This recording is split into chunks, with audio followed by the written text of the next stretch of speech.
ఇదిగో నువ్వేం చేస్తావో నాకు తెలియదు. తెల్లవారేసరికి నీ కొడుకొచ్చి రిషి కాళ్ళు పట్టుకొని క్షమాపణ అడగాలి. కొట్టడం వాడికే కాదు, మాకు కూడా తెలుసు. తర్వాత మీరు తట్టుకోలేరు. రిషిని కొట్టావా లేదా? కొట్టానమ్మా.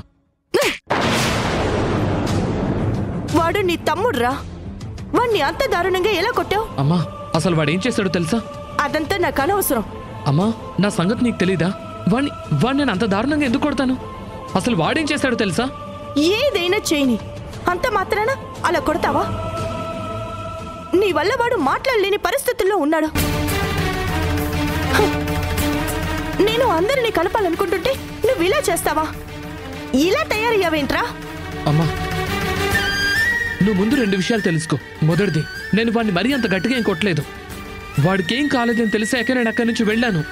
రెండోది, నిన్న వాడి ఫ్రెండ్స్ ఏం చేశారో తెలుసా? వాడు కారణాలు చెప్పకు సాత్విక్. అసలు నువ్వు రిషి జోలికి ఎందుకు వెళ్ళావు? నేను వాడి జోలికి వెళ్ళలేదమ్మా. నా దారికే వాడు అడ్డొచ్చాడు. నన్ను ఆపి మరీ నానా మాటలన్నాడు. అనే అంటాడ్రా. అయితే మాత్రం నువ్వు అలా కొట్టాలా? నేను అక్కడికి ఎందుకు వెళ్ళానో మర్చిపోయావా? లేదమ్మా. కానీ ఏంట్రా? ఆ మాత్రం ఓపిక సహనం లేకపోతే ఎలా? అనేవాళ్ళు ఎన్నైనా అంటారు. అంత మాత్రాన నువ్వు రెచ్చిపోతావా? నువ్వు ఇలా చేస్తే నేను వెళ్ళిన పని ఎలా సక్సెస్ అవుతుంది? మనుషుల్ని మార్చాలంటే రక్తం చిందకూడదు, మంచితనం కుమ్మరించాలి. అమ్మా నేను చెప్పేది వినవా? వింటే ఏం చెప్తావు? రిషి నన్ను తిట్టాడు కాబట్టి కొట్టాను అంటావు. అది కరెక్ట్ కాదు సాత్విక్. మనకి ఇష్టం లేని మాటలు అనేవాళ్ళు, మనకి ఇష్టం లేని పనులు చేసేవాళ్ళు చాలా మంది ఉంటారు. అందరినీ కొట్టేస్తావా? అమ్మా నేను నీ కొడుకుని, ఒక మనిషిని అలా కొడతానా? సాత్విక్ అదంతా నాకు అనవసరం. నువ్వు నాతో రా. ఎక్కడికమ్మా? ఆ ఇంటికి. రిషికి క్షమాపణ చెప్దువు గాని. నేనెందుకు చెప్పాలమ్మా? తప్పు చేసింది వాడు. రిషి ఏం చేసినా నువ్వు కొట్టడం తప్పు. నువ్వు చేసిన పనికి ఆ ఇంట్లో ఎంత గొడవైందో తెలుసా? వాళ్ళందరి ముందు నా కొడుకు అలా చేయడు, ఎవరిని కొట్టడు అని చెప్పాను. వాళ్ళెవరూ నమ్మలేదు. వాళ్ళు చెప్పింది నిజమైంది. పద వెళ్దాం. నేను రానమ్మా. నువ్వు రాకపోతే నా మీదొట్టే. అమ్మా నేను చచ్చినంత ఒట్టు.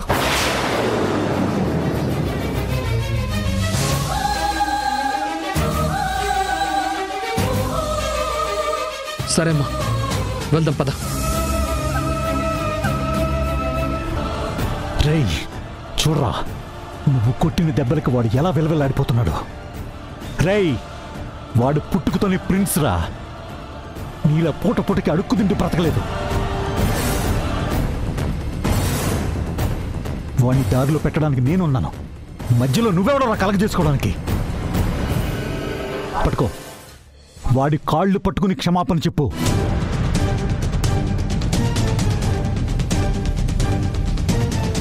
మావయ్య రిషి కాళ్ళ మీద పడమంటారేంటి?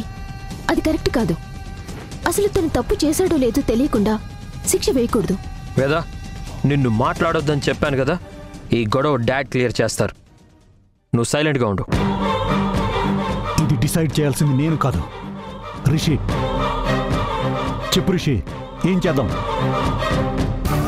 తల పగిలిపోతుంది డాడ్. అంత గట్టిగా కొట్టాడు. వాడి మీద నాకేం కక్ష లేదు, కానీ ఇలాగే వదిలేస్తే మళ్ళీ ఇలాగే కొడతాడు. అందుకే వీడిని వదలకూడదు. బామ్మ చెప్పినట్టు చేయమనండి, లేదా నాతో చెంపదెబ్బైనా తినమనండి.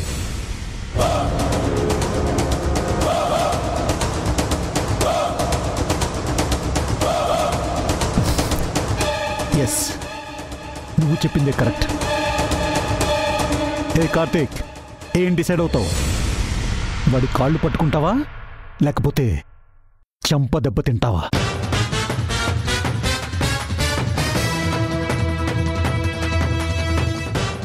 పర్లేదమ్మా, నీకోసం ప్రాణాలైనా ఇస్తాను. చెంపదెబ్బ తినలేనా?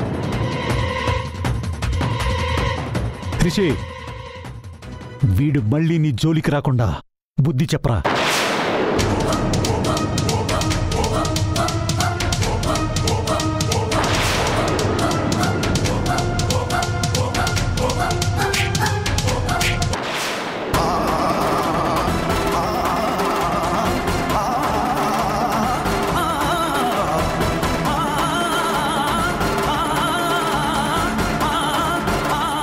చెయ్యని తప్పుకు నాకు శిక్ష వేశారు.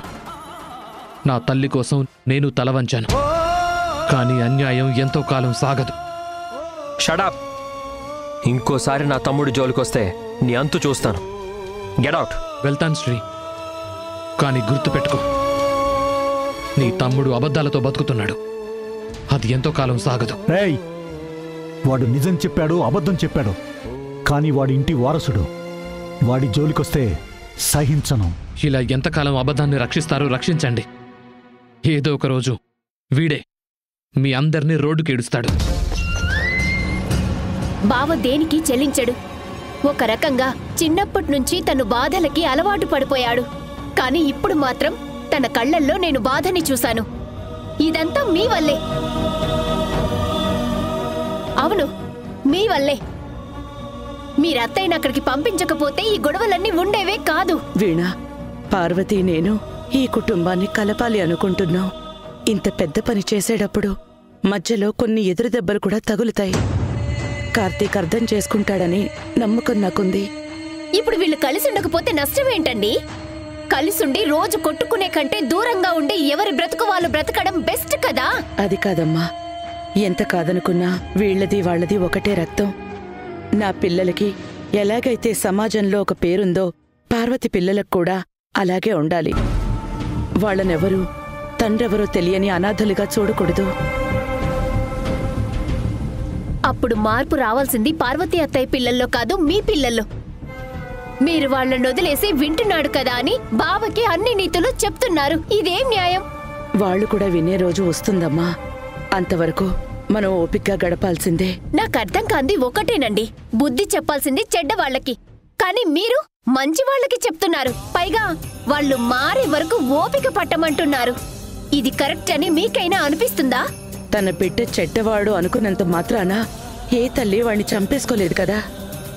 దేవుడే చెడ్డవాళ్లలో మార్పు కోసం వాళ్ళు చేసిన 100 తప్పులు క్షమించాడు. మీకు మా అత్తయ్యకి చెప్పలేమండి, కానీ సహనానికి కూడా ఒక హద్దుంటుంది. అది దాటిన రోజు బూడిదే మిగులుతుంది. వీణా, మీ థియరీ వల్ల నాన్నని పోగొట్టుకుని నేను బాధపడుతున్నాను. ఆ ఇంటికి వెళ్లి అత్తయ్య వాళ్ళు పెట్టే నానా హింసలు భరిస్తుంది. ఇక బావైతే వాళ్ళని ఏమీ అనలేక, మీకు అత్తయ్యకి ఎదురు చెప్పలేక రోజు చస్తూ బ్రతుకుతున్నాడు. వీణా, కొద్ది రోజులు ఓపిక పట్టమ్మా, అంతా మంచి జరుగుతుంది. మంచి జరగడానికి ఆ ఇంట్లో ఉంది మనుషులు కాదండి, మృగాలు. అందుకే అక్కడ ఉండలేక నేనొచ్చేశాను. ఇక వెళ్ళను కూడా.